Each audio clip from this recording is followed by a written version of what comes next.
Assalamualaikum students. Lecture number 2, Physics, chapter number 1, Physical Quantities and its Measurement. In previous lecture, we discussed about Introduction to Physics, difference between physical quantities and non-physical quantities. Now we discuss physical quantities can be resolved into two ways, base physical quantities and dry physical quantities. And now we'll discuss the definition of base physical quantities. Some physical quantities such as length, breadth, thickness, mass, volume, density, time, etc. that can be measured. ऐसी quantities कुछ जो कि physical quantities हों और उनको हम measure कर सकें, they are called base quantities. वो क्वांटिटीज़ बेस क्वांटिटीज़ कहलाती हैं। ठीक है, यहाँ पे बेस क्वांटिटीज़ के हवाले से एक एमसीक्यूज पूछा जाता है कि कौन सी क्वांटिटीज़ ऐसी क्वांटिटीज़ हैं जो कि की रोल प्ले करती हैं। तो बेस क्वांटिटीज़ जो है वो बेस फिजिकल क्वांटिटीज़ जो है वो की रोल प्ले करती हैं। ठीक है, यहाँ ये एमसीक्यूज मोस्ट इंपॉर्टेंट है।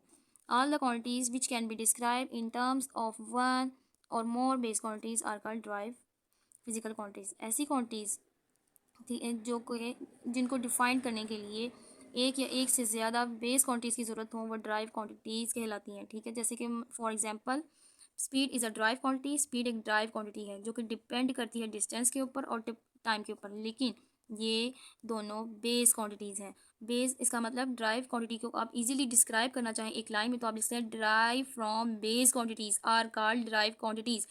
जो क्वांटिटीज़ ड्राइव हो बेस क्वांटिटी से वो ड्राइव क्वांटिटीज़ कहलाती हैं। दूसरी एग्जांपल इसकी ये है कि density of a material is describe in terms of mass and volume. Density जो है किसी भी मटेरियल की डिस्क्राइब करनी है, किसके टर्म्स में करेंगे? जब हमें उस मटेरियल का मास मालूम होगा और वॉल्यूम मालूम होगा तो ही हम किसी भी मटेरियल की डेंसिटी को फाइंड आउट कर सकते हैं। Now we discuss measurement of a physical quantity. Has a definition आ सकता है, has a short question पूछा जा सकता है, has a MCQs पूछा जा सकता है। अगर शॉर्ट क्वेश्चन का क्वेश्चन होगा तो किस तरीके से आ सकता है कि how can you measure physical quantity, कि हम किस तरीके से मैयर कर सकते हैं फिजिकल क्वांटिटी को। तो इसकी हम डेफिनेशन को पढ़ते हैं कि अ measurement is a process of comparison of a non quantity with a widely accepted standard quantity. इसका क्या मतलब हुआ कि एक वसी पैमाने पर कबूल शुदा स्टैंडर्ड क्वांटिटी के साथ अननोन क्वांटिटी को कंपैरिजन अननोन क्वांटिटी का कंपैरिजन करने के प्रोसेस को मेजरमेंट कहा जाता है। इसका मतलब कि स्टैंडर्ड क्वांटिटी का कंपैरिजन किया जाए अननोन क्वांटिटी के साथ, तो उस प्रोसेस को हम कहते हैं measurement.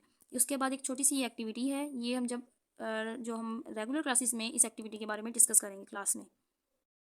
In the early days, people used to measure length using hand or arm, foot और steps. में जब लोगों के पास स्केल नहीं था तो लोग लेंथ को मैयर करने के लिए हाथ, पाँव, टांग और कदमों के ज़रिए लेंथ को मैयर करते थे। This measurement may result in confusion as the measurement of different people may differ from each other because of different sizes of their hands, arms और steps. मेजरमेंट के नतीजे में कन्फ्यूजन पैदा होती थी। मुख्तलिफ लोगों की मेजरमेंट उनके हाथों, बाजू, कदमों के मुख्तलिफ साइज़ की वजह से एक दूसरे से मुख्तलिफ होती थी। To avoid such confusion, there is a need of standard so that measurement by any person may the result the same. इस तरह कन्फ्यूजन से बचने के लिए एक स्टैंडर्ड की ज़रूरत थी ताकि किसी भी शख्स की तरफ से जो मेजरमेंट का नतीजा है वो एक जैसा हो। This standard of measurement is known has a unit. इस स्टैंडर्ड मेजरमेंट को यूनिट कहा जाता है। अ measurement consist of two parts, a number, a unit. A measurement without unit is meaningless. ये एमसीक्यूज में भी पूछा जा सकता है कि अब मेजरमेंट जो है वो दो पार्ट्स के मतलब दो हिस्सों पर मुश्तमिल है, एक नंबर और यूनिट पे। मेजरमेंट यूनिट के बगैर बेमायनी है। देखिए, अगर कोई बॉडी है उसका मास अगर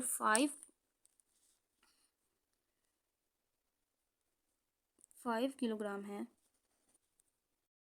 not very for in the past every country in the world had its own units of measurement. माजी में दुनिया के हर मुल्क अपनी मेजरमेंट के लिए अपना यूनिट इस्तेमाल करता था। However problems were faced when people of different countries exchange scientific information और traded with other countries using different units. ताहम बहुत सारे साइंसदानों को इंफॉर्मेशन एक्सचेंज करने या मुख्तलिफ यूनिट इस्तेमाल करते हुए लोग दूसरे ममालिक के साथ तजारत करते थे, तो उसमें उनको मुश्किल का सामना था। इवेंटली people got the idea of standardising the units of measurements which could be used by all countries for efficient working and growth of mutual trade, business and share scientific information.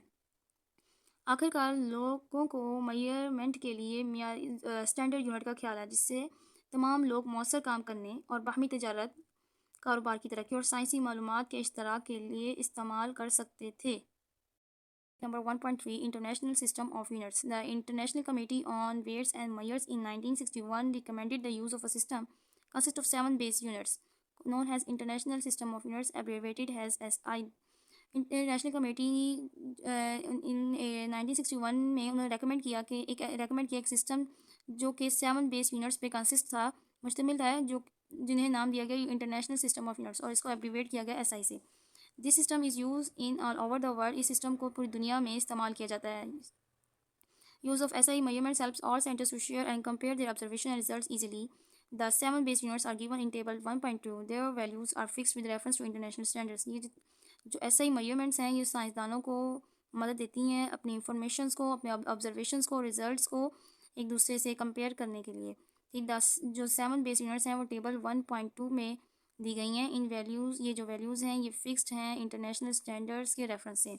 अब हम डिस्कस करते हैं इस table को. जो कि base units हैं ये सारे फिजिकल क्वांटिटीज़ कौन कौन सी हैं. जो स्टैंडर्ड 7 बेस यूनिट्स हैं: length, mass, time, temperature, electric current, intensity of light, amount of substance. सबसे पहले लेंथ का यूनिट है मीटर और मीटर को हम उसके सिंबल जो है उसका m है.